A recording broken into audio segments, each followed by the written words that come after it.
জয় হিন্দ ভাইও। তো একজন ভাই কমেন্ট করে যে দাদা আমার হাফ বাড়ে না, আমি রানিং করি 5 কিমি রানিং করতে পারি না।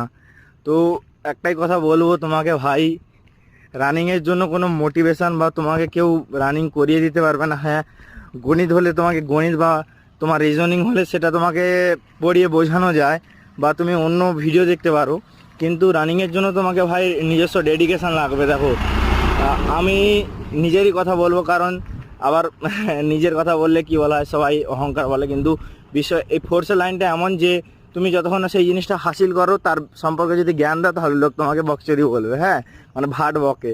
তো যাই হোক, আমি বর্ডার এরিয়া থাকি, সেখানে এতটাই অক্সিজেন কম, সেখানে চলাফেরাটাই মুশকিল, ঠিক আছে। তো চলাফেরা করা হয় সব কিছু, কিন্তু রানিং যদি করো তোমার ডাইরেক্ট নাক দিয়ে রক্ত বেরোবে এবং মুখ দিয়েও রক্ত বেরোবে, হ্যাঁ।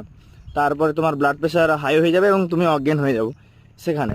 তো যাই হোক, সেখানে তো আমি রানিং করতে পারি না। দেখো এখন আমি বাড়ি এসে রানিং করি ভাই পার ডে, ঠিক আছে। সকাল বিকেল যখনই টাইম পাই তখনই আমি রানিং করি। হ্যাঁ, ঘর পরিবার তো চলতেই থাকে, কিন্তু যখনই টাইম পাই তখনই আমি ভাই রানিং করি, হ্যাঁ।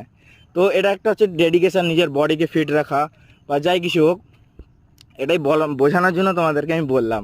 তো দেখা হচ্ছে নেক্সট ভিডিওতে।